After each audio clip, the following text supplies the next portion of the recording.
truly wonderful, Lord. Lord, we praise you, Lord. We give you glory, Lord. We give you honor. Hallelujah. Oh, be magnified, Jesus. Oh, we praise you, Lord God. Lord, tunay, Panginoon, na nanatili kang tapat, oh God. You are good. You are faithful, Jesus. Lord, we worship you, God. Lord, we invite your presence today, Panginoon. Be with us, oh God. Dwell in each and every one of us, oh God. Lord, open our hearts, oh God. And let us receive, Lord God, your love today, oh God. Lord, open our spiritual ears, Lord. Open our hearts. Lord, open our eyes, oh God. And let us see you, Lord. Let us hear your voice, Panginoon, oh God. Lord, dwell in this place, oh God. Lord, we worship you, God. We glorify your name, Panginoon. Lord, today, Lord God, we humble ourselves to you, Panginoon. Lord, marami kaming pagkukulang, oh God. Marami kaming pagkakasala, Panginoon. Panginoon, patawarin mo kami, oh God. Lord, alisin mo, Panginoon, lahat ng haharang, Panginoon. Sa umagang ito, at hayaan mo, Panginoon, na malayang kumilos ang presensya mo sa bawat isa sa amin, oh God.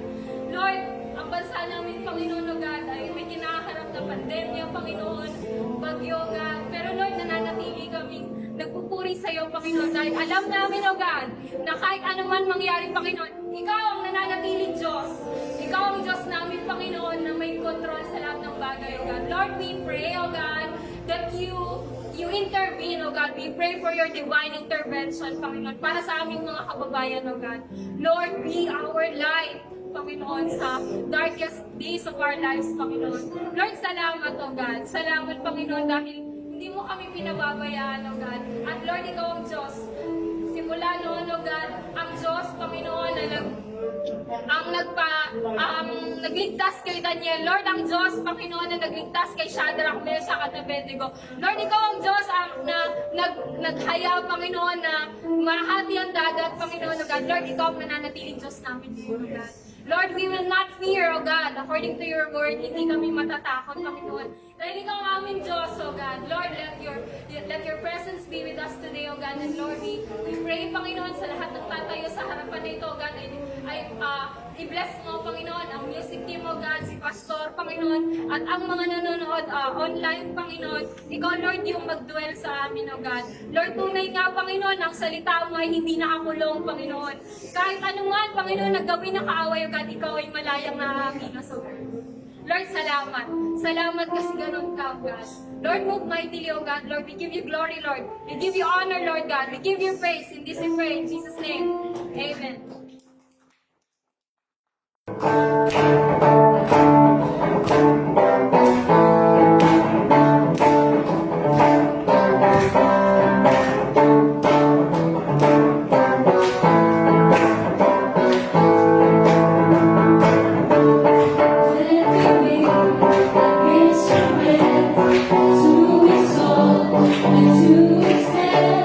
Jesus' name, Lord, believe as your waters cover the sea.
salamat sa Panginoon sa pagkakaloob ng araw na ito. Kagaya na nabanggit ko kanina, it's always a blessing for us to always have this life na meron po tayo. Anytime po pwedeng mawala yan, pwedeng kunin sa papaanong paraan, maybe in a way na sa karamdaman, sa kalamidad, so on and so forth. So it's an accident.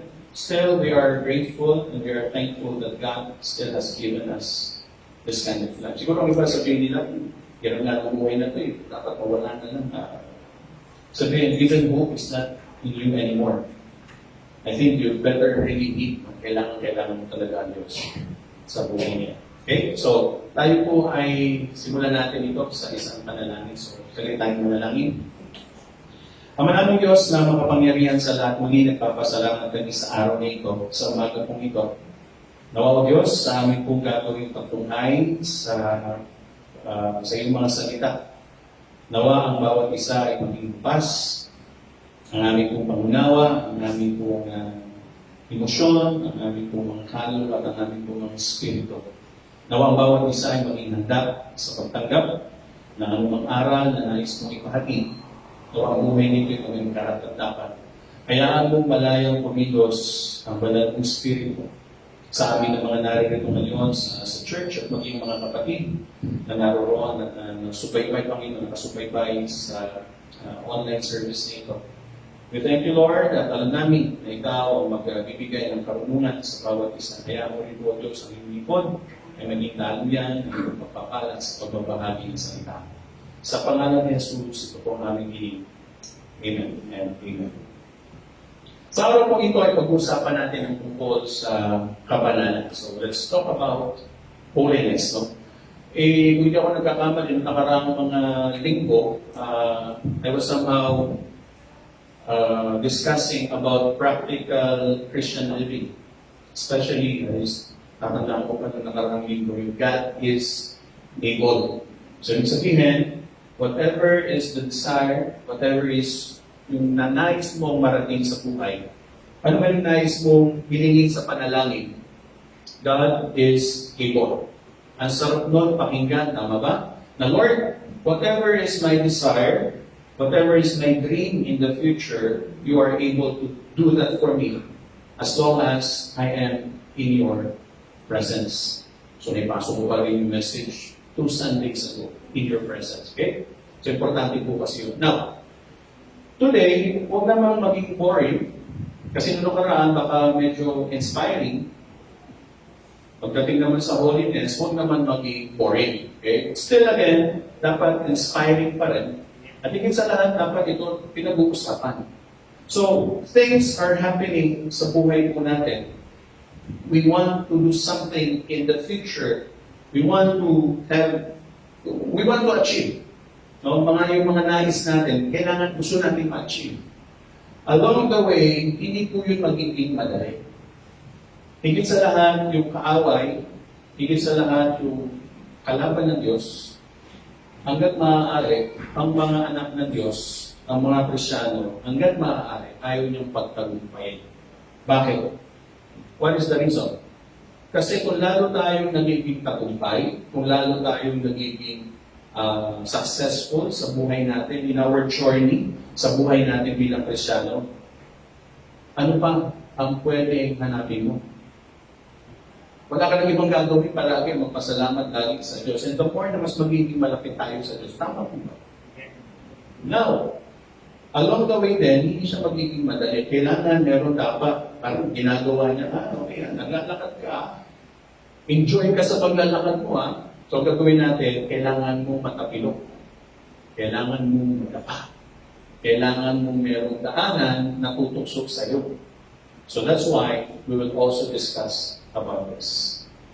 Along the way, nung ating pong paglalakbay bilang mga Kristyano, may mga tukso. May mga kalaban.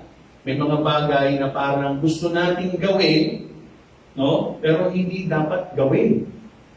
Ano ang panlaban po natin doon? Kung puro ka na lang laging, yung set of your mind ay laging, I'm successful with God. Wala pong masama roon. But the reality of life is, again, of course, there's success because of God. But, along the way, meron at meron din maaaring mangyari iba. And that's why today we will talk about holiness. Kapanalan. Let me give you this first verse. Medyo word siya dahil kinuha ko kasi kinat ko lang siya. Anyway, sa Hebrews chapter 12 verse 14. Okay? If you have your Bible. So, sa inyo rin po this online. Sabi dito, make every effort to live in peace with everyone and to be holy. Tukulin ko muna roon, ha? Para mas malinawan natin as we go along. Okay? Sabi doon, make every effort. Gawin ang lahat ng makakaya. Gawin mo ang lahat in all resources that you have, make it an effort. Gawin mo lahat ng makakaya mo. Paano? Yung ano dapat mong gawin? Make every effort to live in peace with everyone. Sa lahat ng tao, sa kapaligiran, sa po natin, issue ngayon ng environment. Tama ba? Not only with people, not only in peace with other people, but also in peace with the surroundings. Kung abusado tayo sa surroundings, gaganti at gaganti ang environment. Ang pili pa naman ang ganti ng environment. Ha? Wala mang mawala. Wala rin sino. Kung ikaw yung nagtapo ng balat candy dyan, tapos umalis ka na sa lugar, damay lahat sa iyo. Ang simple things lang, pero ewan ko ba? Kailan ba natin kung natutunan na huwag magtatapon ng kalat sa kung saan lang? Ako personally, kailan ko natutunan, elementary pa lang ako. Palagay ko naman, lahat naman ng, o galing po ako ng public school ng elementary, palagay ko naman lahat ng public school sa edad kong ito. Lahat naman siguro na ituro ang tamang disiplina, tama po ba? Pero habang nagdadrive ako, magugulat na lang ako, meron lumilipad na pinag-inuman ng cup. Hindi lang balang candy. May cup. May plastic. Kaya tawag ko nga ito, alam ko ng mga nandito sa church, ano tawag natin? Parang ang Pilipinas ay ginawa isang napakalaking basura. Yung gumagantiin.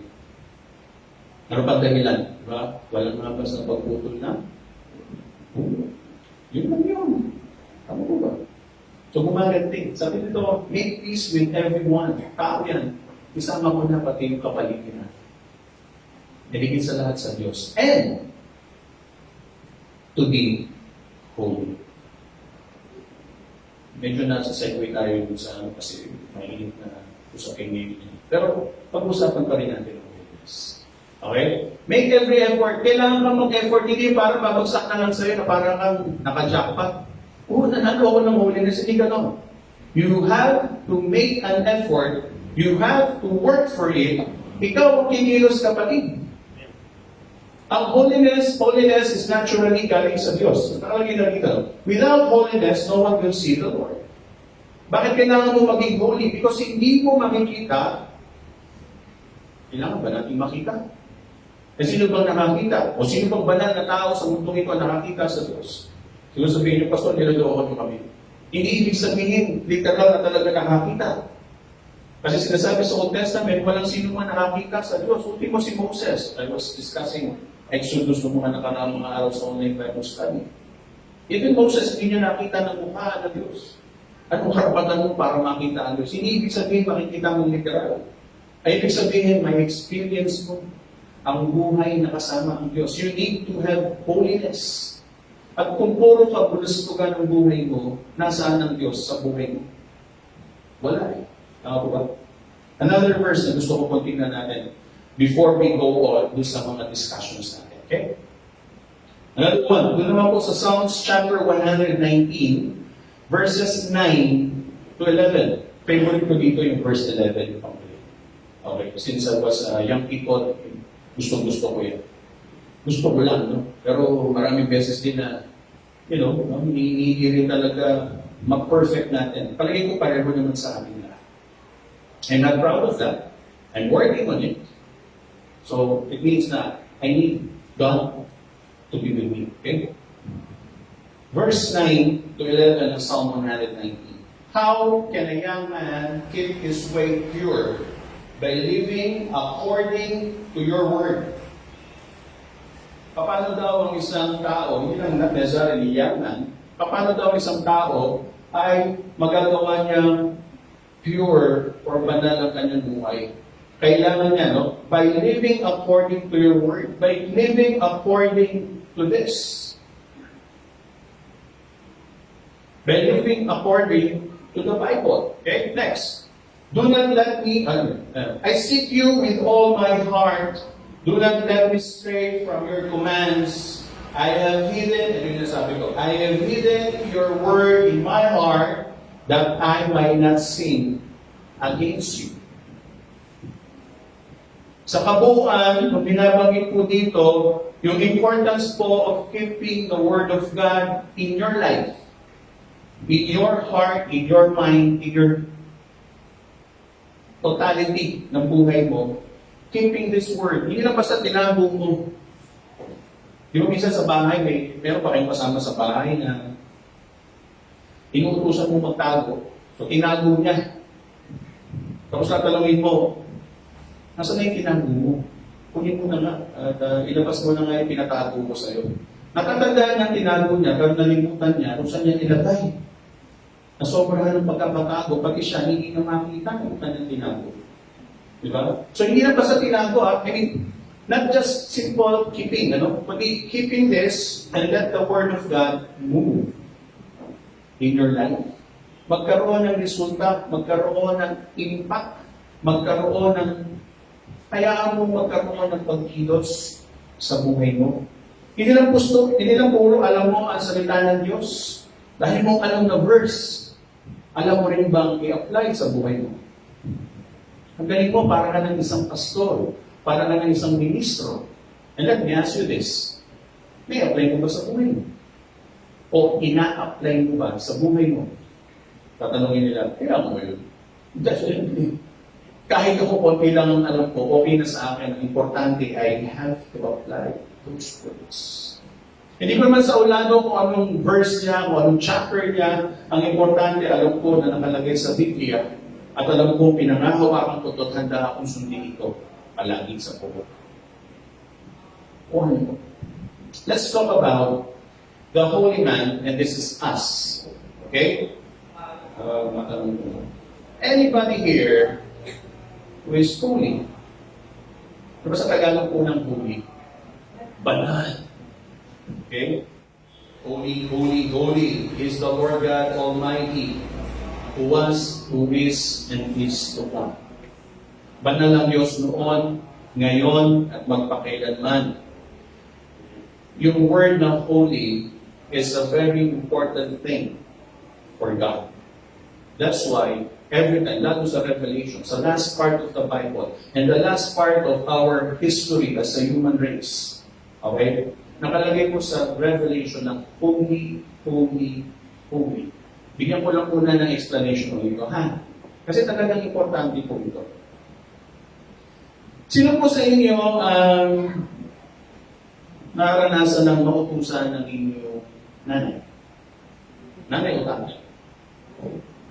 Pag ang nanay niyo, inutusan kayo, hindi naman inuulit yung utos.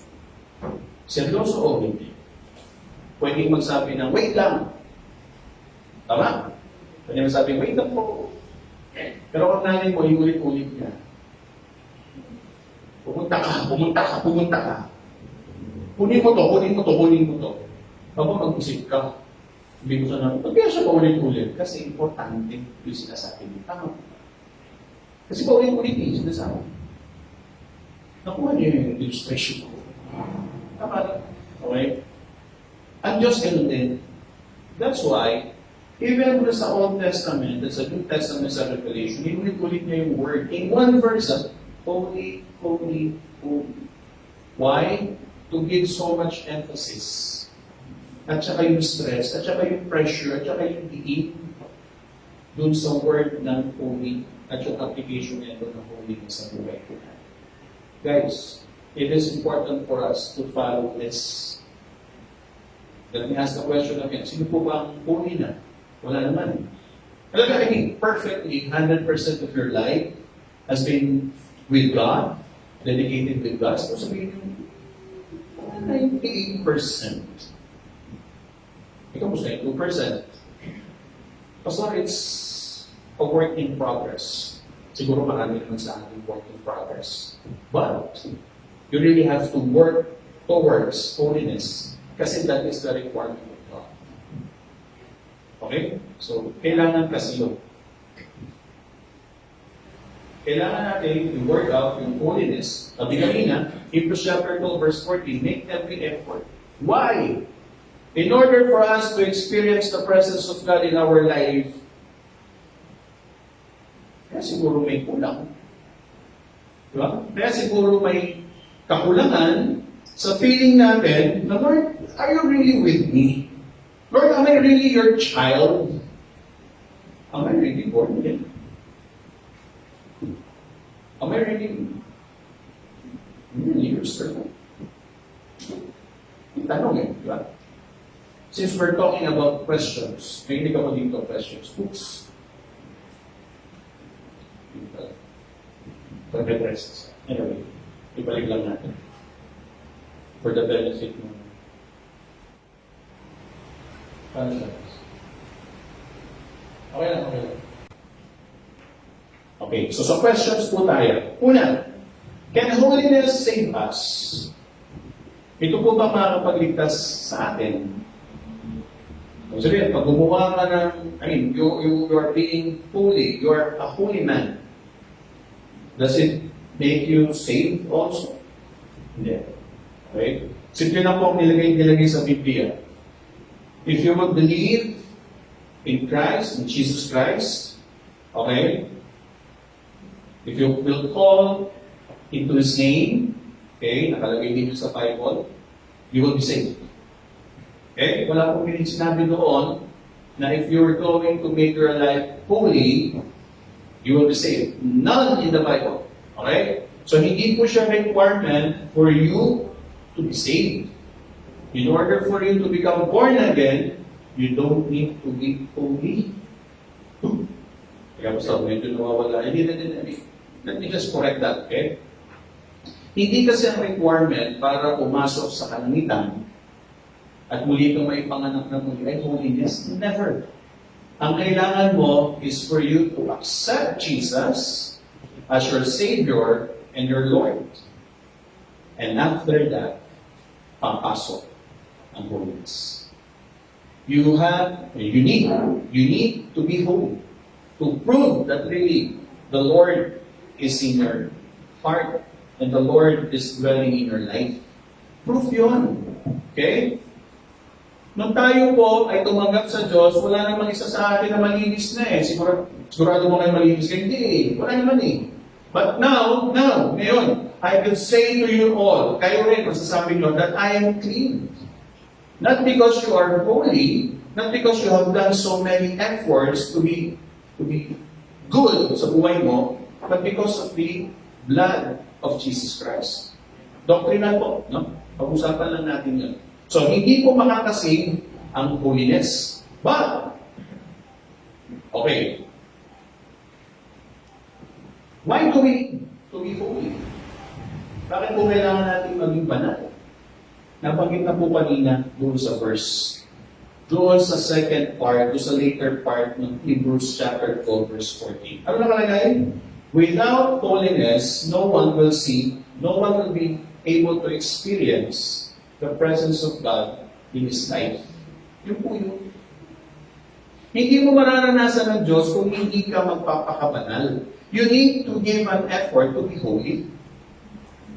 You're saved already. Tama po yun. Hindi effort mo, hindi dahil sa'yo, kasi sabi ko sa Romans, kasi magyayabang po tayo.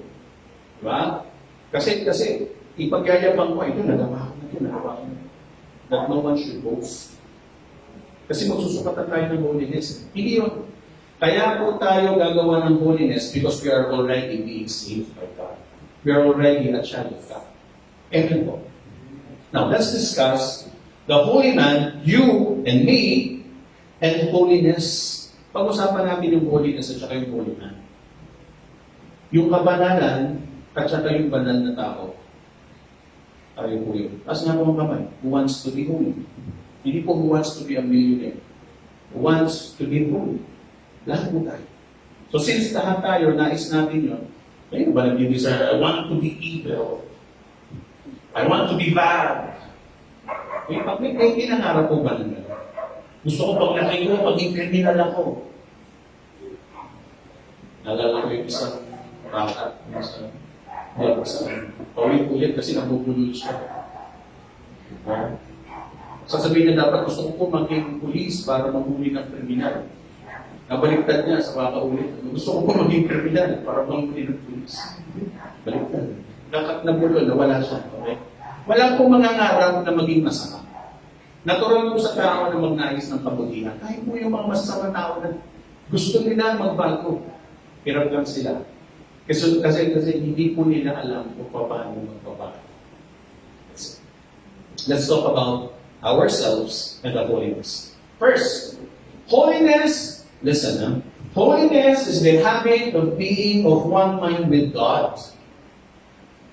A habit of agreeing in God's delights and hates. How would you know yung mind of God?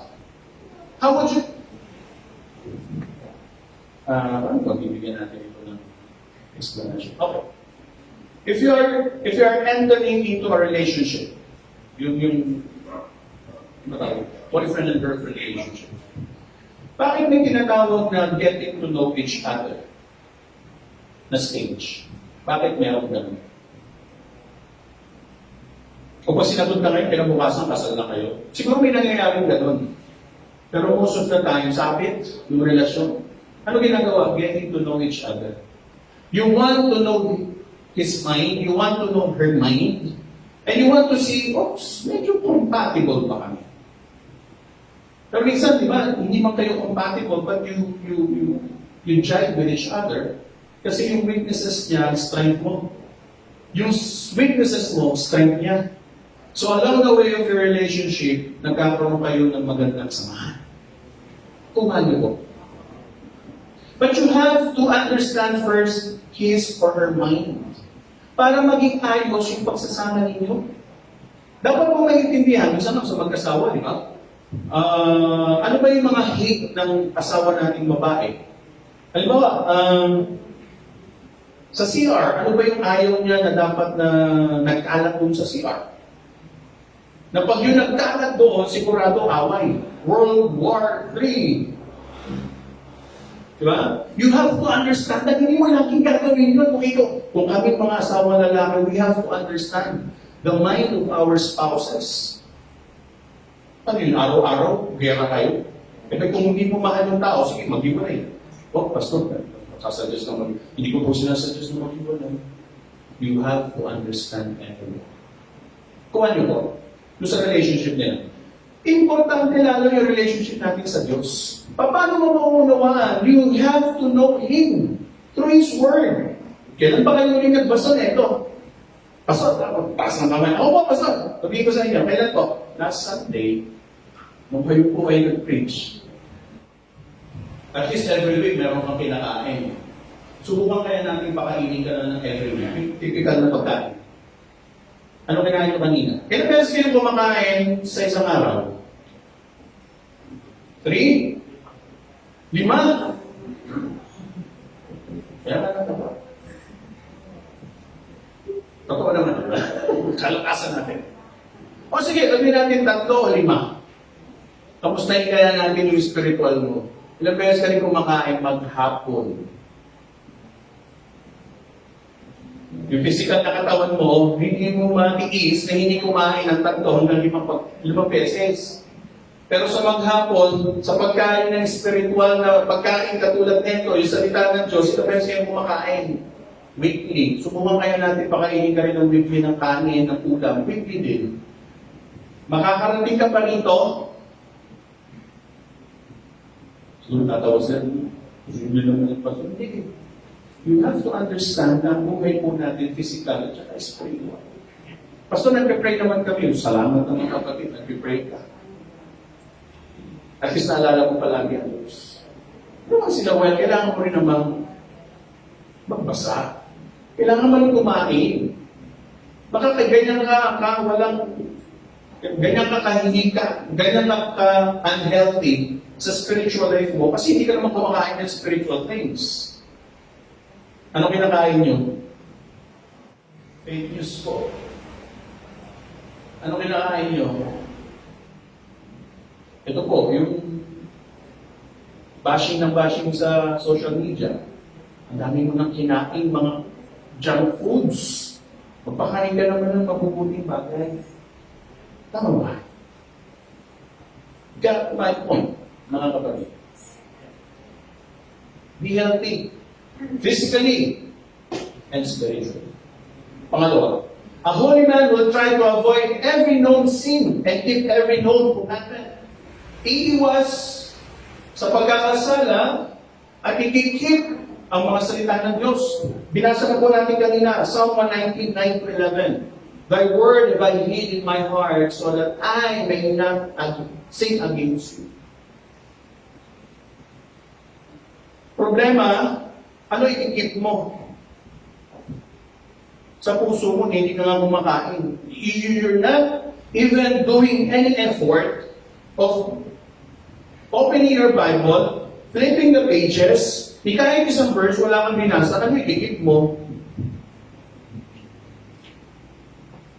Ay, hindi po ba pwede ikip na lang araw-araw yung isang verse na lang? Anong verse yun? Jesus wept. John 11:35. Jesus wept. Kinabukasan, Jesus wept. Kaya buhay mo punong-puno na ng pighati, pag-iyak. Kasi lagi na lang Jesus wept. Umiyak si Jesus. Tumangin si Jesus. Kapag magbasa ka naman ng mga mas positive pa. Kaso hindi ba positive yun?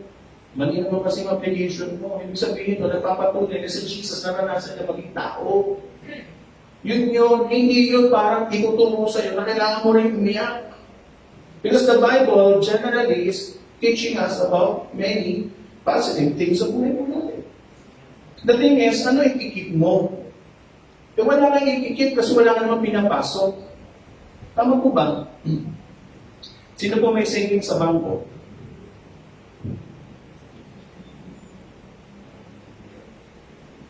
Kamusta na yung savings?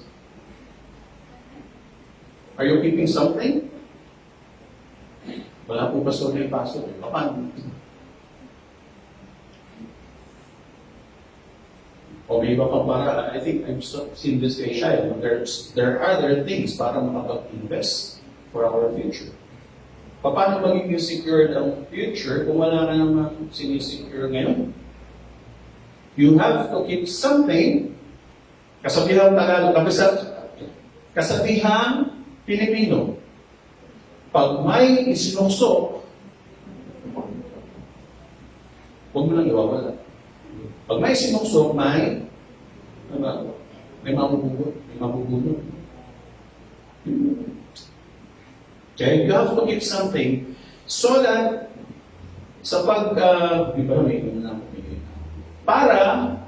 pag dating ng araw na kakailanganin mo bugutin for the sake of your holiness. Tama ba na even sa araw-araw maraming tukso sa buhay? Marami po. Merong tukso na kailangan mo magalit, kailangan mo maninis. Ano hugutin mo? Verse sa Bible. Ano hugutin mo? Jesus wept. Wala mong alam, Jesus wept. Kanina, pwede mong gamitin yung Hebrews 12:14. Kung gusto mo magalit, nakalagay doon, be at peace with everyone. Gusto mo magalit sa kapatid ko, gusto mo magalit sa anak ko. Isipin mo na lang, be at peace. Number 3. A holy man will strive to be like our Lord Jesus Christ. Gagawin ng lahat para maging katulad ni Kristo. He will not only live the life of faith in Him and draw from Him all His daily peace and strength, but he will also labor to have the mind that was in Him and be conformed to His image. Yun po yung, hindi po, hindi po para magpapako din sa krus. Ginawa na po ni Jesus yun. Okay? Hindi po yun. I mean, you're doing something in your life to be like Christ. Yun po ang karapatang responsibilidad ng pagiging Kristiyano. That's why we are called Christians, because we are followers of Christ. Para pong Christian. Di ba? Christian. Pinaganda, Christian. Christ, follower of Christ. That's it. Nakalagay ko sa Romans chapter 8, verse 29. Maganda po ito at basahin ko na. Okay, so verse 29. Sapagkat sa mula pa ay alam na ng Diyos kung sino ang sa Kanya, alam na ng Diyos at ang mga ito ay tinalaga niyang maging tulad ng Kanyang anak, at sa ngayon, naging panganay natin siya. So all of us need to be like Christ. Dapat maging kamukha, katulad natin si Jesus. Sa mga narito po sa church, pakinggan lang yung katabi. Mukha ka sa Kristo. Iba ko sa krus. Hindi po yun yung sabihin. I mean, do you see God? Do you see Christ in you? Yung attributes, yung kabaitan, yung kapayapaan, yung kahinahunan. Mamaya po mag-discuss pa natin further. Okay. Next, number 4. A holy man will follow after, ito na sinasabi ko, meekness, long-suffering, gentleness, patience, kind tempers, control of his tongue. Meekness, yung kahinahunan. Kayo po ba'y mahinahon na tao? O malilitin lagi ang inyong ulo? Walang holiness pagka ganun. Long-suffering, kayo po ba'y mapagtyaga? O walang tiyaga? Eh, kasabihan ng Pilipino pa rin, ano? Pag may tiyaga,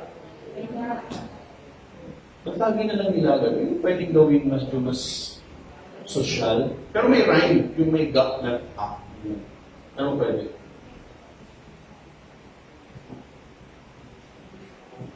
Pwede mo pag may tiyaga, may pares.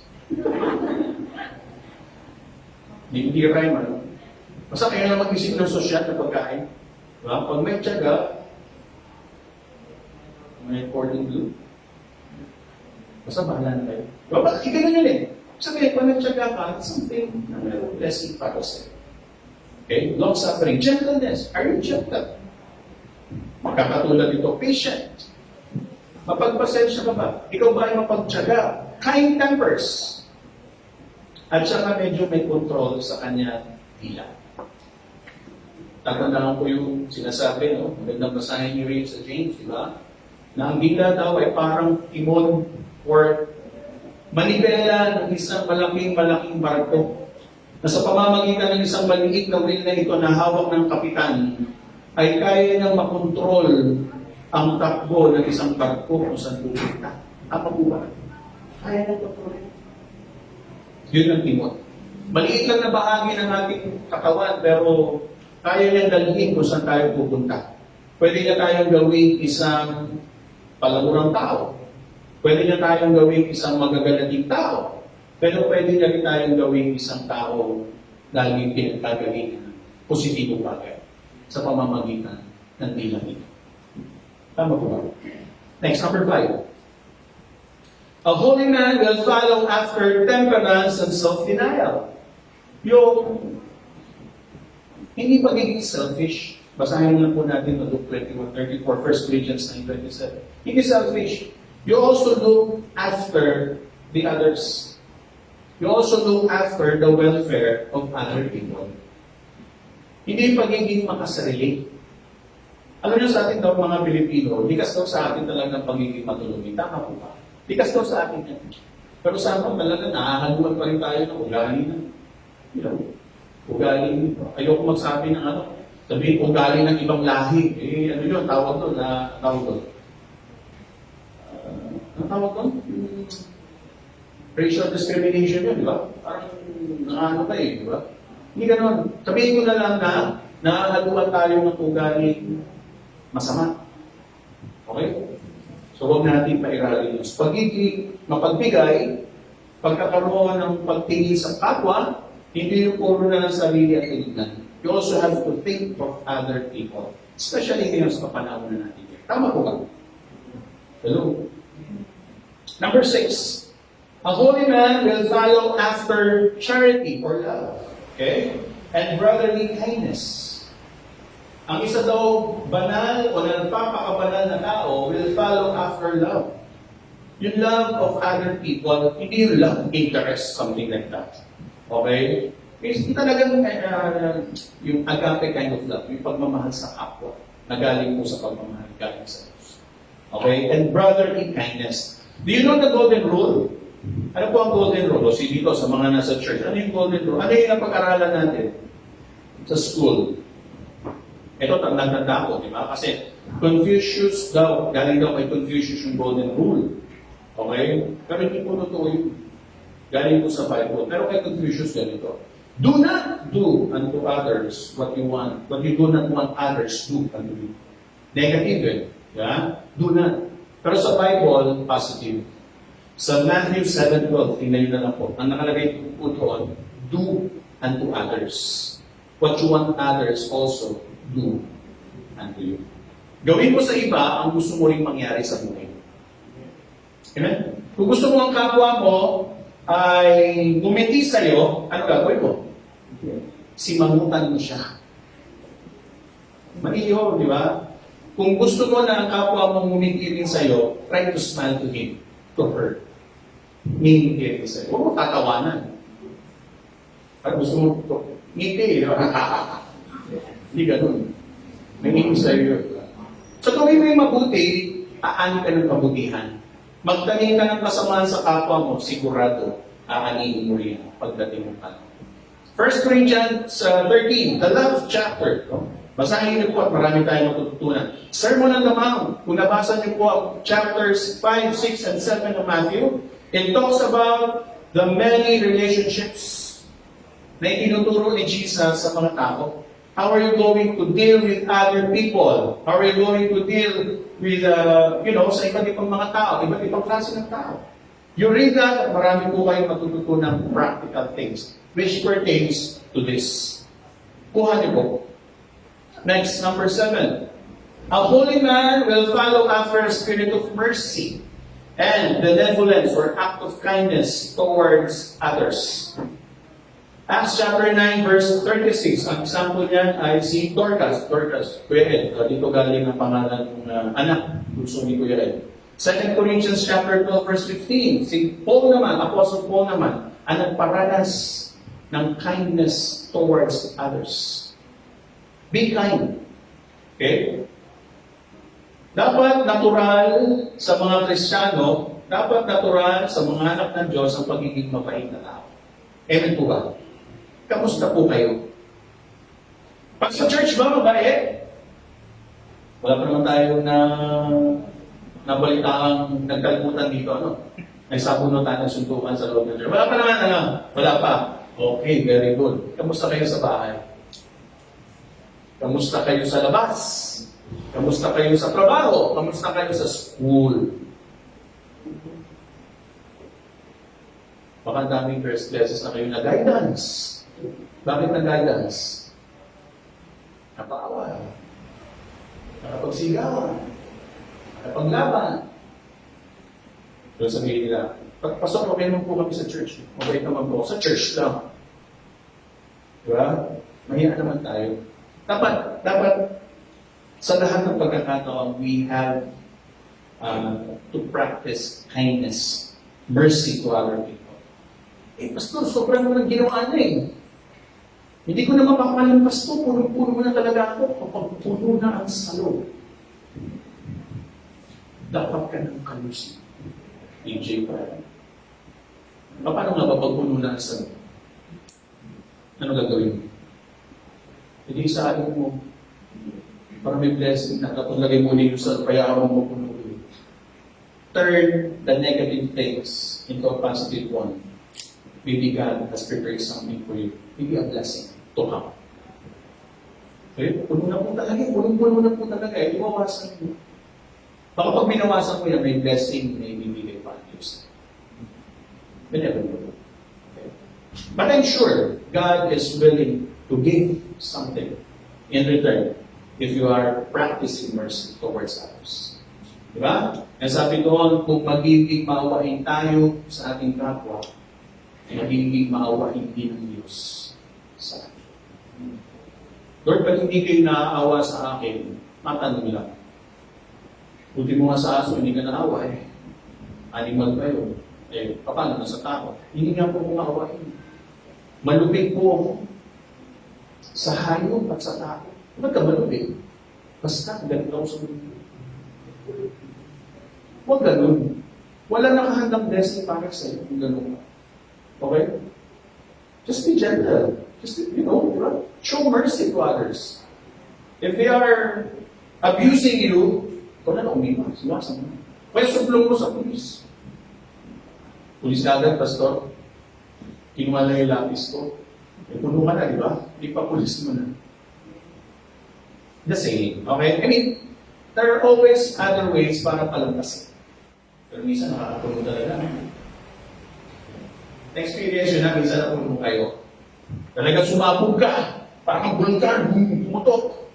At the end of the day, sino nagsisisi nung napuno ka at sumabog ka?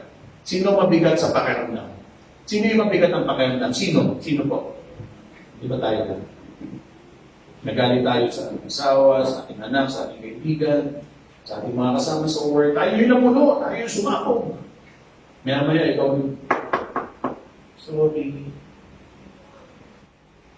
Di ba? Nangyayari sa inyo din. Hindi kayo humingi ng sorry. Sorry mo ba yun?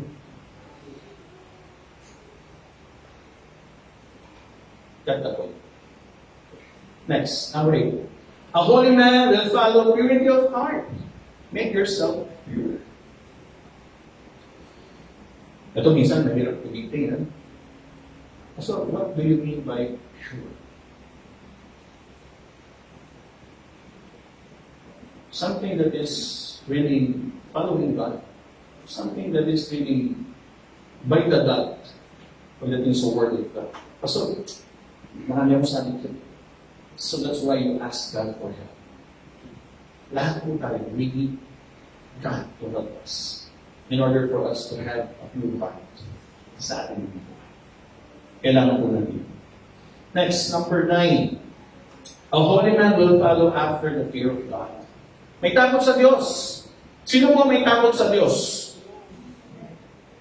What do we mean by the fear of God?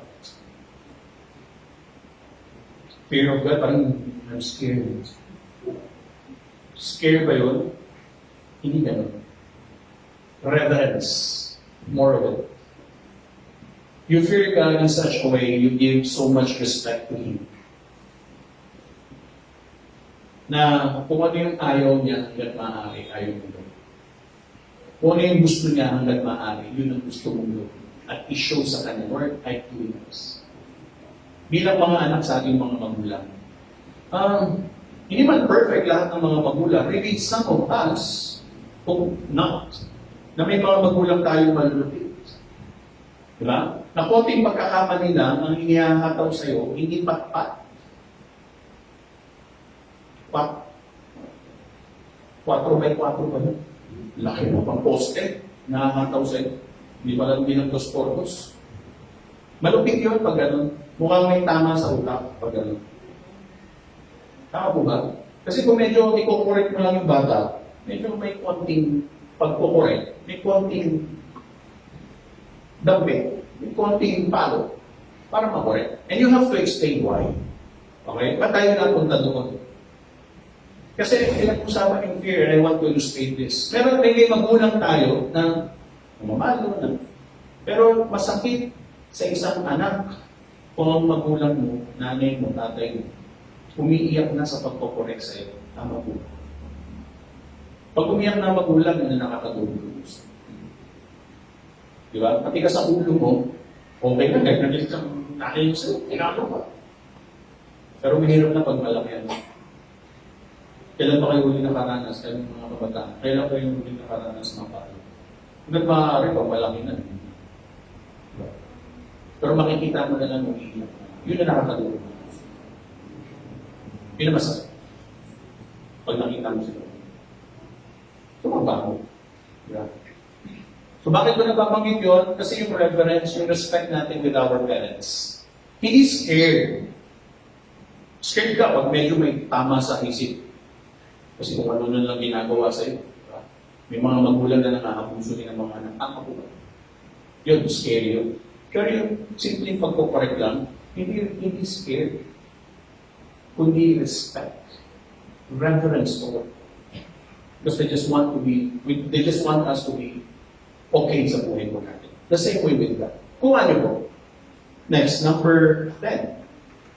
A holy man will follow after humility. Hindi yung mayabang, hindi yung ambog, hindi yung mapagmanas. Hindi yung may kahangalan sa kanyang buhay. Nothing, no? Wala kung sino man sa atin ang pwedeng. Alam niyo po, if your mind is just right before God, alam niyo kung yung kaisipan niyo, ang puso niyo ay tama sa harapan ng Diyos, hindi mo makukuha ang magyabang. Bakit? Kasi you would always acknowledge, Lord, without you, I don't have these things. Tama? Balikan ko lang ulit yung recent na situation. Sa mga nasa online po, we're now on the 15th of November. No? Recently lang po yung pero ang broadcast nito, November 22, next week. Okay? Recent lang po yung mga pangyayaring baha. No? Kailan lang po ba dumaan si Ulysses dito sa atin? Especially dito sa atin sa Cavite. Huwebes, di ba? Huwebes. Tapos hanggang Friday sa ibang mga lugar. As early as Wednesday ata sa parting Bicol region. Okay. Now, can you just imagine that? Nakatira sa mga bahay na bato. May mga second floor, may palapag. Yung una ay kinatatakot yung mga bahay na bagong-bagong. Yung mga light material lang. Pero ngayon walang pinili yung baha. Tama ko ba? Lahat. Sino ba naman ang mag-aakala sa Cagayan at sa Isabela pwede magkaroon ng baha? Probinsya yun. You just imagine that. Tama ko ba? So, ibig sabihin, everything that we have sa isang iglaw, pwede mo wala. Lalo puso, hindi ko sinasabing mayabang sila. I mean, just a realization in our life. Everything has come from God. Nangyari yan, lahat na meron tayo ay galing sa Diyos. At ang Diyos, anytime, we have to set our mind correctly, no? In the right place. In order for us to acknowledge that, we need humility in our heart. Lahat na meron po tayo galing sa Diyos. Anytime, pwedeng mawala. Anytime, pwedeng tanggalin. Mapatao, mapaproperty, mapa-pet mo, mapa-anumang bagay na meron sa buhay mo. Lahat ng yan. Lakas mo, yung kaayusan ng kaisipan mo, di ba? Minsan pwede ka, bigla ka na lang buhay ka, pero wala ka sa kulitan. Just a matter of, sa isang iglang. Pwede mamaya, na-stroke ka. Ngayon, ang lakas mo, bukas ang lakad mo, gano'n. Kasi anytime, anything na meron tayo, pwede mo i-use. So we always have to acknowledge. Be humble, especially before God. Lord, I have this because of you. That's the right attitude before God. Next, number 11. A holy man will follow faithfulness in all duties and relations in life. What does this mean? Faithful. Tapat sa lahat ng responsibilities na meron tayo sa ating buhay. What are your responsibilities? Sa family. Are you faithful with your family? As a husband, are we faithful with our wife? Wives, are you faithful with your husbands? Tayong mga magulang, are we faithful with our children? Children, are you faithful with your parents? O pag hindi sila nakatingin, pinagtatawanan nyo ang mga magulang. Pamangit ko lang. Minsan may mga kabataan. Wala akong ganun dito. Amen? Kwento ko lang. Napanood ko, hopefully sana hindi totoo sa totoong buhay. May mga anak na mataas ang narating sa buhay. Pero may mga magulang na illiterate. No read, no write. Sino ang mas nakakabilib? Siya na may na-achieve, nakatapos ng kolehiyo, mataas ang narating sa buhay, o yung mga magulang na walang kaalaman? Sino ang mas nakila? Mas the parents. Why? Magkakit mo yun. Napag-aral ka kahit no-rin siya. Kahit maraming beses niloloko mo siya. Nay, pang-tuition. Yung pala, pang-gimmick lang ng barka. Taki mo, magkano ng tuition fee ngayon? Sa state universities, may tuition fee na rin, di ba?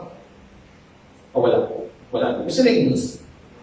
Magkano miscellaneous? 100 pesos? O thousands na rin umawag? Thousands na rin? 2,000? 1,000? 2,000? 4,000? Nay, mag-miscellaneous po kami. So, Nay, tuition fee po. Anak, yung pag pumapasok sa state university, may pinamali po pala. Miscellaneous. Magkano, anak? 4,000. Saan mo lang bigla na? Niloko mo siya. Kasi nga wala namang alam. Binigrade naman. At the end of that, nakagraduate ka pa rin. Dami mong beses niloko. Pero you know, ang mas nakaka-believe, ang great sa tingin ng marami, yung magulang. Kasi na-achieve niya yun. You are actually an achievement for them. Ikaw, sa totoo lang, kahit nakapagtapos ka, wala ka pang na-achieve sa buhay. Nagsisimula ka pa lang. Tama po ba? Parang ayaw mo, galit pa kayo sa akin. Tama ba yan? Totoo yun, pagka-graduate mo pala, nagsisimula ka pa lang, wala ka pang na-achieve. You're just starting with it. So, totoong yugto ng buhay, nasa starting line ka pa lang ng totoong buhay. Kasi you're just starting to build your own life. Amen po ba? A holy man will follow faithfulness. Tapat. Katapatan sa lahat ng duties and responsibilities. So work as a student, as a businessman, towards the government, towards other people, faithfulness. Pagiging tapat sa lahat ng ating ginagawa, sa lahat ng ating responsibilidad. Kamusta ka kapatid? Ginagawa ko ba ng tama at ng may katapatan? Finally, number 12. A holy man will follow after spiritual mindedness. Just read that in Psalm 63 verse 8. Again, uli-ulit na naman, 119 verses 9 to 11. Spiritual mindedness. Yung pagiging alerto ng spirito mo. Yung awareness mo sa presence ng Diyos, yung awareness mo sa spiritualidad ng iyong sariling buhay. Ang buhay po natin, guys, mga kapatid, kayo rin po na nandyan sa online, ang buhay po natin ay hindi lang puro ganitong physical, hindi lang puro material na bagay. You also have to take care of your spiritual life. Kailangan manggagaling ang lakas, hindi po galing sa labas. Hindi po galing sa ibang tao. Inspirasyon, siyempre, meron din. Sa magulang, sa pamilya, sa loved one mo, o sino man siya. Inspirasyon. Sa mga pangyayari, inspirasyon, pwede rin. Pero higit sa lahat, kailangan mapatatag ang iyong kalooban. Kailangan mapatatag yan. Bakit? Kasi doon talagang magagaling ang tunay na kalakasan. At yan ay nagagaling naman sa ating Panginoon. Finally, ay, kung hindi nababasa. Okay, anyway. Kung siya sa malaki. Okay. Okay. Be holy, for God is holy. Nasa Biblia po yan. Kailangan mo maging banal kasi ang Diyos ay banal. And that's it. End of the story. That's it. In order for us to see Him, in order for us to experience God, you must be holy. Maganda yung nakalagay sa loob. Hindi yung effort, hindi yung pansariling effort. Not self-effort holiness, but perfect holiness given through Jesus Christ. Kaya natin gagawin ang lahat ng effort with this because we are being, inspired by the presence of Jesus sa buhay po natin. We are so much in love with Him. Amen po ba? We are so much in love with Jesus. So that's why, pag inais niya, di ba pag nagmamahal ka? Diba? Hanggang maaari, susundin mo kung ano gusto niya. If you love Christ, as much as possible, you will follow. You will listen. You will read every letter from Him. You will read every message from Him. At ilalagay mo sa puso yung message. Ewan po ba? Jesus Christ loves you so much. That's why we also have to love Him so much. Ito yung message niya, ito yung mga words niya. So make an interest. Gumawa tayo ng interest sa mga bagay na katulad. Amen? Let us pray. Panginoon, salamat po sa dakilang pagkakataon na kami ay muling nakakadulog sa iyo pong harapan. For reminding us again of the importance of holiness. Yung importansya, Panginoon, na kailangan we also make an effort to make our lives something that is worthy of your presence, O Lord. Salamat sapagkat may pagkakataon kami na tututunan namin, Panginoon, through your word, through the guide of your words sa Biblia, na bawat isa should really desire for a holy life. Wala man isa man sa amin, O Diyos, na holy. We could declare that we are holy by ourselves. But we are holy, Lord, because of your blood, Jesus Christ. Nawa, Panginoon, itulog mo na sa maraming pagkakano sa maraming yugto ng aming buhay ay naroroon ang desire ng bawat isa. Whatever is the situation that we have right now, ano man po yung kalagayan ng aming buhay, ano man po yung aming mga edad, ano man po yung estado na meron kami sa iyong harapan, we should always make an effort to always be with you, Lord, to make this life holy before you, so that we will be able to experience your presence, Lord, sa aming buhay. With you in our life, Lord God, nothing is impossible. Everything is possible, Lord. At ang lahat ng bagay ay magagawa namin dahil sa lakas, dahil sa presensya mo. Maraming kong salamat. Ipupuri ka namin na tayo sa pangalan ng Jesus. Amen. Let's pray for sa kalooban natin para sa Panginoon. Yes, Lord God, maraming salamat, Panginoon, sa araw na ito na pinagkalagay sa amin, Lord God. Na nakatulong ka rin ngayon, Panginoon, sa bahay-panimbahan na ito, Lord God. We also pray, Lord God, na ang mga kaloob natin na ito ay magamit kang, Lord God, sa pagpapaunlad, Lord God, ng aming panambahan, Lord God. And we also pray, Lord God, for sa mga nagtatrabaho, Lord God, give them the provision, Lord God, to bless them and pag-iingat mo pa rin para sa kanila, Lord God, sa araw-araw, Lord God. And we also pray, Lord God, sa mga kapatid namin, Lord God, na hindi makakapagbigay, Panginoon, continue to bless them, to provide for them, for their families, Lord God. And this is all we pray, Lord God, in the mighty name of Jesus. Amen.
Okay, sige po, tayo dadako sa mga announcement.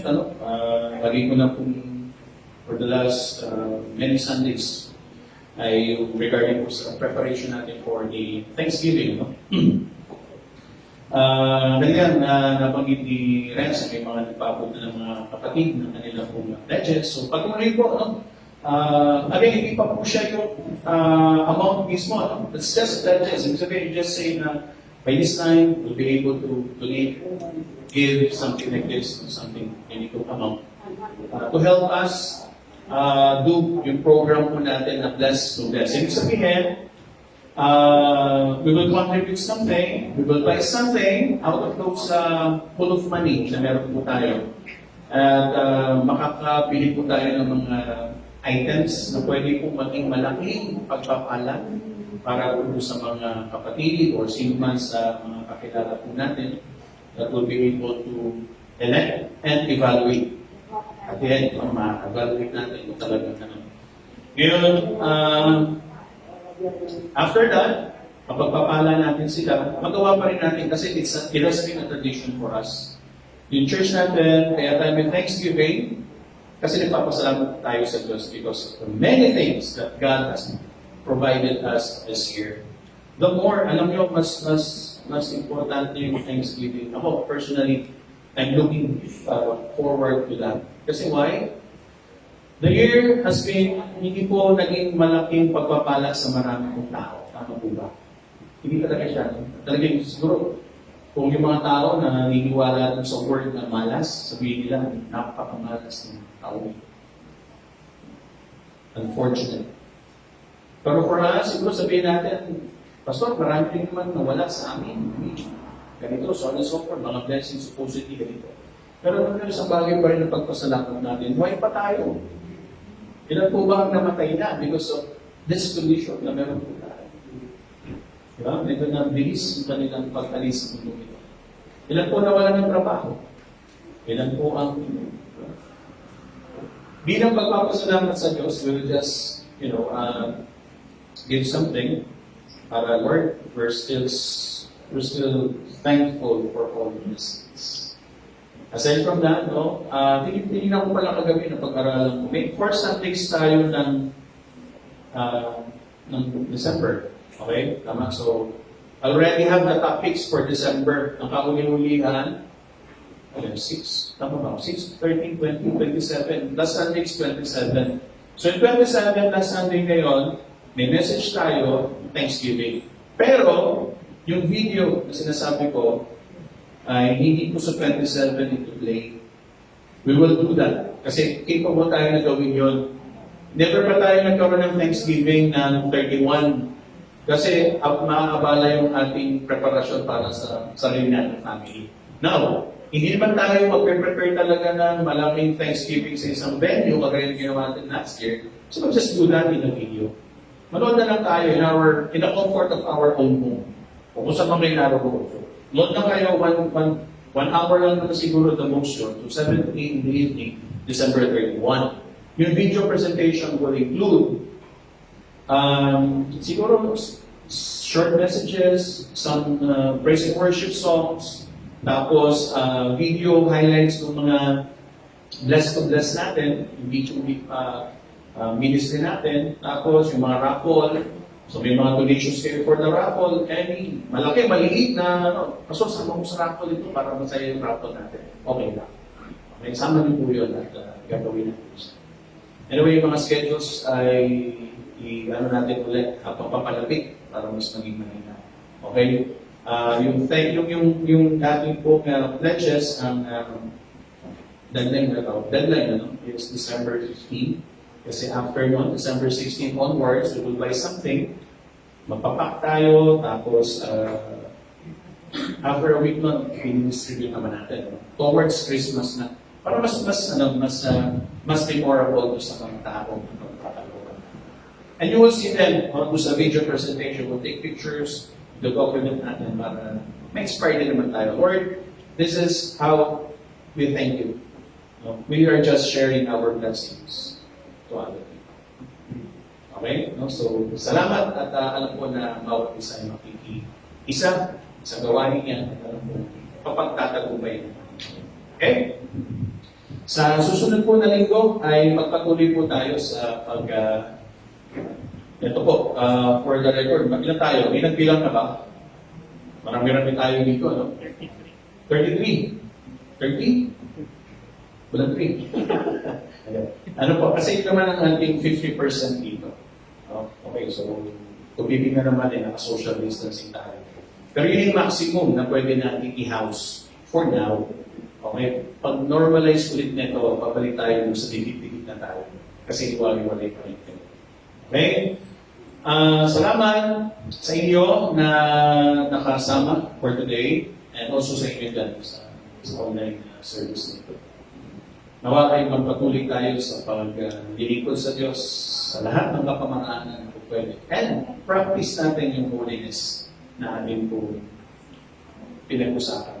Starting ngayon, mamaya paglabas natin pag-uwi, huwag lang sa loob ng church ang holiness. Higit sa lahat, we have to show the world that there is light sa presensya po ng ating Panginoon Jesus. Ganun po ba? Amen. Ayayahan po po ang lahat na tayo po ay tumayo at tayo po ay mananalangin. Okay? Sa closing prayer po. Let us all bow down at tayo po ay manalangin. Panginoong Diyos na makapangyarihan sa lahat, may lalang ng langit at lupa, muli kami ay nagpupuri at nagpapasalamat sa iyo pong kabutihan sa pagtutulog na kami ay makadapok sa lugar na ito ng aming panambahan.